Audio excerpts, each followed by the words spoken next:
আল্লাহ পাকের হাবিবের এত পাওয়ার, আল্লাহ পাকের হাবিবের এত শান মান মর্যাদা।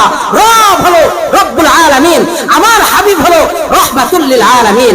আমার হাবিবকে যারা আদর্শ হিসাবে মানতে চায় না, আমার হাবিবের আদর্শ বাদ দিয়ে যারা শেখ সাহেবের আদর্শ ও শহীদ প্রেসিডেন্টের আদর্শ ভেতরে লালন করে, আমরা স্পষ্ট ভাষায় বলতে চাই, মদিনাওয়ালা নবীর আদর্শ যদি জীবনে বাস্তবায়ন করতে না পারেন, আপনি প্রকৃত মুমিন হতে পারেন না। কথা বলেন ঠিক কিনা? আল্লাহ পাকের হাবিব খাতামুন নবিয়্যিন, শেষ নবী, আমার নবীর পরে আর কোন নবী নাই।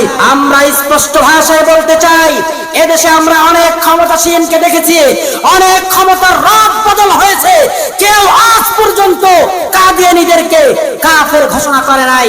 বর্তমান ক্ষমতাসীনদেরকে স্পষ্ট ভাষায় বলি, তাড়াতাড়ি কাদিয়ানীদেরকে কাফের ঘোষণা করেন, না হলে এদেশের মুমিন মুসলমান তাওহীদি জনতা ময়দানে নামবে, জীবন দিবে, রক্ত দিবে, কাদিয়ানী মুক্ত বাংলাদেশ গড়বে। কথা বলেন ঠিক কিনা?